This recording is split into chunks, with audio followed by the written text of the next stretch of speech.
Hi friends, welcome back to my channel. ಇವತ್ತು ನಾನು ನಿಮಗೆ ಆಂಧ್ರ ಸ್ಟೈಲ್ ಬದನೆಕಾಯಿ ಮಸ್ಕಾಯಿ ಯಾವ ರೀತಿ ಮಾಡೋದು ಅಂತ ಹೇಳ್ಕೊಡ್ತಾ ಇದ್ದೀನಿ. ಹಾಗೆ ಇನ್ನೂ ಯಾರು ನನ್ನ ಚಾನಲ್ಗೆ ಸಬ್ಸ್ಕ್ರೈಬ್ ಆಗಿಲ್ಲ ಸಬ್ಸ್ಕ್ರೈಬ್ ಆಗಿ, ಹಾಗೆ ಪಕ್ಕದಲ್ಲಿರೋ ಬೆಲ್ ಐಕನ್ನ ಕ್ಲಿಕ್ ಮಾಡಿ. ಹಾಗೆ ಇವಾಗ ಯಾವ ರೀತಿ ಮಾಡೋದು ನೋಡೋಣ. ಹಾಗೆ ವಿಡಿಯೋ ಇಷ್ಟ ಆದರೆ ಲೈಕ್ ಮಾಡಿ. ಸೊ ನನ್ನ ಚಾನಲ್ಗೆ ಸಬ್ಸ್ಕ್ರೈಬ್ ಆಗೋದು ಫ್ರೀ ಕೂಡ, ಸೊ ಪ್ಲೀಸ್ ಸಬ್ಸ್ಕ್ರೈಬ್ ಆಗಿ. ಸೊ ಇವಾಗ ಬದನೆಕಾಯಿ ಮಸ್ಕಾಯಿ ಯಾವ ರೀತಿ ಮಾಡೋದು ನೋಡೋಣ ಬನ್ನಿ. ಸೊ ಫ್ರೆಂಡ್ಸ್, ಇವಾಗ ಬದನೆಕಾಯಿ ಮಸ್ಕಾಯಿ ಮಾಡೋಕ್ಕೆ ಏನೇನು ಇಂಗ್ರೀಡಿಯೆಂಟ್ಸ್ ಬೇಕು ನೋಡೋಣ ಬನ್ನಿ. ಇಲ್ಲಿ 5 ಬದನೆಕಾಯಿ ತೊಗೊಂಡಿದ್ದೀನಿ. ಹಾಗೆ ಅರ್ಧ ಕಪ್ಪು ಬೇಳೆ, ರುಚಿಗೆ ತಕ್ಕಷ್ಟು ಉಪ್ಪು, ನೀರು, 2 ಟೊಮೊಟೊ ತೊಗೊಂಡಿದ್ದೀನಿ, ಕರಿಬೇವು, 1 ಚಿಟಿಕೆ ಅಷ್ಟು ಅರಶಿನ ಹಾಕ್ಕೋಬೇಕು.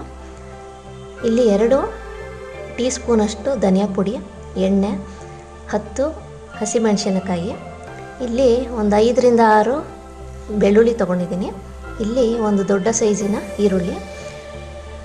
ಹಾಗೆ ಈಗ ಮಸ್ಕಾಯಿ ಯಾವ ರೀತಿ ಮಾಡೋದು ನೋಡೋಣ ಬನ್ನಿ. ಇವಾಗ ನಾನು ಬೇಳೆ ತೊಳೆದಿಟ್ಟಿದ್ದೀನಿ. ಇವಾಗ ನೀರು ಹಾಕೋತಾ ಇದ್ದೀನಿ ಮತ್ತು ಎಣ್ಣೆ ಹಾಕೋದ್ರಿಂದ ಚೆನ್ನಾಗಿ ಬೇಳೆ ಬೇಯುತ್ತೆ. ನೆಕ್ಸ್ಟು ಅರಿಶಿನ ಹಾಕ್ಕೊಂಡಿದ್ದೀನಿ.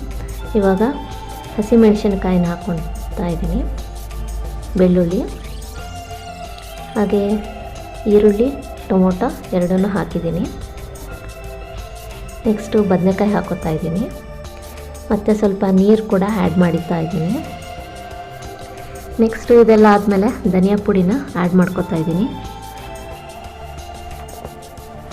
ಇದನ್ನು ಇವಾಗ ಕುಕ್ಕರಲ್ಲಿ 3 ವಿಸಲ್ನ ಮಾಡಿಸ್ಕೋಬೇಕು. ಸೊ ಇದು ಚೆನ್ನಾಗಿ ಬೆಂದ್ರೇ ಚೆನ್ನಾಗಿರುತ್ತೆ. ಆವಾಗ ಈಗ ನೋಡಿ ಚೆನ್ನಾಗಿ ಬೆಂದಿದೆ ಇದು. ನೆಕ್ಸ್ಟು ನಾನು ಇದನ್ನು ಒಂದು ಪಾತ್ರೆಗೆ ನೀರನ್ನ ಈ ಥರ ನೀರನ್ನ ಸಪ್ರೇಟ್ ಮಾಡ್ಕೋಬೇಕು. ನೀವು ಈ ಥರ ನೀರನ್ನ ಸಪ್ರೇಟ್ ಮಾಡ್ಕೊಳ್ಳೋದ್ರಿಂದ ಬೇಳೆ ಹಾಗೂ ಈರುಳ್ಳಿ, ಟೊಮೊಟೊ ಎಲ್ಲ ಬದನೆಕಾಯಿನ ಚೆನ್ನಾಗಿ ಸ್ಮ್ಯಾಶ್ ಮಾಡ್ಕೋಬೋದು. ಇದನ್ನು ಅದಕ್ಕೆ ಬದನೆಕಾಯಿ ಮಸ್ಕಾಯಿ ಅಂತ ಕೂಡ ಕರೆಯೋದು. ನೀವು ಬದನೆಕಾಯಿ ಬೇಡ ಅಂದರೆ ಹೀರೆಕಾಯಿ ಕೂಡ ಹಾಕೋಬೋದು, ಚೆನ್ನಾಗಿರುತ್ತೆ. ನೋಡಿ ಇವಾಗ ನೀರು ಸಪ್ರೇಟಾಗಿ ಮಾಡ್ಕೊಂಡಿದ್ದೀನಿ. ಇವಾಗ ಇದನ್ನು ಸ್ಮ್ಯಾಶ್ ಮಾಡ್ಕೋಬೇಕು.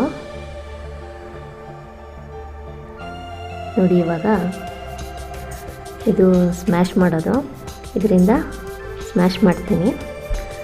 ಇದನ್ನು ಚೆನ್ನಾಗಿ ಸ್ಮ್ಯಾಶ್ ಮಾಡಬೇಕು. ನೀರಿದ್ದರೆ ನಿಮಗೆ ಸ್ಮ್ಯಾಶ್ ಮಾಡೋಕ್ಕೆ ಚೆನ್ನಾಗಿರಲ್ಲ. ಸೊ ನೀರನ್ನು ನೀವು ಬೇರೆ ಪಾತ್ರೆಗೆ ಹಾಕೊಂಡ್ಬಿಟ್ಟು ನೆಕ್ಸ್ಟು ಸ್ಮ್ಯಾಶ್ ಮಾಡಬೇಕಾಗುತ್ತೆ. ಈ ಸಾಂಬಾರು ತುಂಬ ಚೆನ್ನಾಗಿರುತ್ತೆ, ನೀವು ಒಂದು ಸಲ ಖಂಡಿತ ಟ್ರೈ ಮಾಡಿ. ಹಾಗೂ ಬಿಸಿ ಅನ್ನ, ಬಿಸಿ ಸಾರಿಗೆ ನೀವು ತುಪ್ಪ ಹಾಕ್ಕೊಂಡು ತಿಂದರೆ ಇನ್ನೂ ತುಂಬ ಚೆನ್ನಾಗಿರುತ್ತೆ.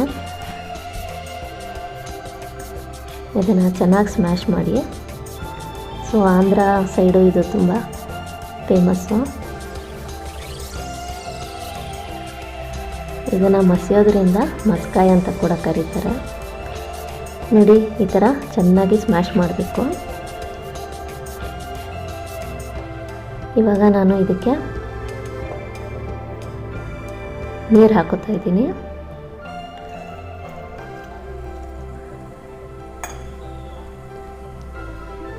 ಇವಾಗ ನೋಡಿ ಒಂದು ಮಿಕ್ಸ್ ಕೊಡಬೇಕು. ಸೊ ಇದು ಇದೇ ಕನ್ಸಿಸ್ಟೆನ್ಸಿಯಲ್ಲಿ ಇರಬೇಕು. ನೆಕ್ಸ್ಟ್ ಉಪ್ಪು ಹಾಕೋತಾ ಇದ್ದೀನಿ. ತುಂಬ ನೀರು ಹಾಕ್ಕೊಂಡ್ರೆ ಚೆನ್ನಾಗಿರಲ್ಲ ಇದು. ನೀವು ಎಷ್ಟು ಜನ ಇದ್ದೀರಾ ನೋಡಿಬಿಟ್ಟು ಬೇಳೆ ಹಾಗೂ ತರಕಾರಿ ನೀರನ್ನ ಆ್ಯಡ್ ಮಾಡ್ಕೊಳ್ಳಿ. ಇನ್ನೊಂದು ಸಲ ಮಿಕ್ಸ್ ಮಾಡಿ ನೆಕ್ಸ್ಟು ಇದನ್ನು ಲೋ ಫ್ಲೇಮಲ್ಲೇ ನೀವು ಒಂದು ಕುದಿ ಬರೋ ತನಕ ಕುದಿಸ್ಕೋಬೇಕು ಸಾಂಬಾರನ್ನ.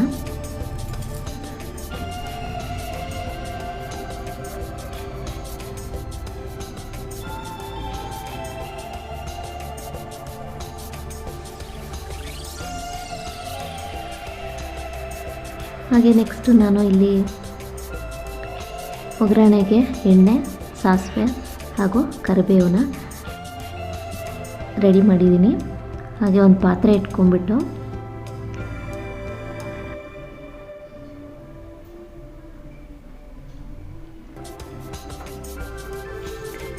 ಇದಕ್ಕೆ 1 ಟೇಬಲ್ ಸ್ಪೂನಷ್ಟು ಎಣ್ಣೆ ಹಾಕ್ಕೋಬೇಕು.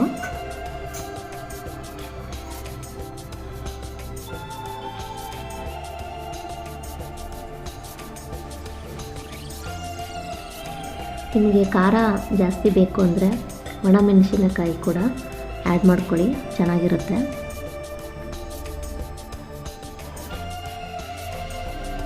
ಈಗ ಸಾಸಿವೆ ಹಾಕೋತಾ ಇದ್ದೀನಿ.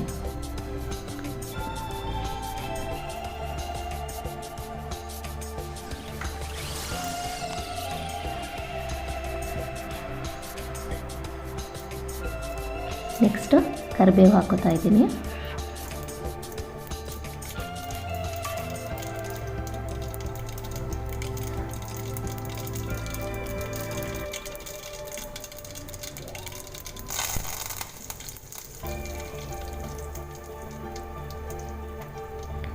ಈಗ ಒಗ್ಗರಣೆ ರೆಡಿಯಾಗಿದೆ. ಇದನ್ನು ಸಾರು ಒಂದು ಸೈಡು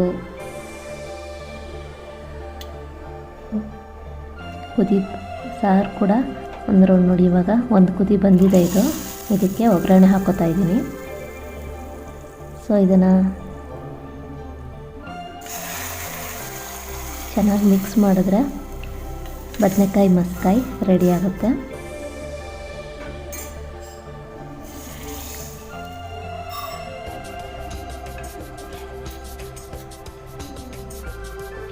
ನೋಡಿ, ಇದನ್ನು ಒಂದು ಚೆನ್ನಾಗಿ ಮಿಕ್ಸ್ ಮಾಡಿ.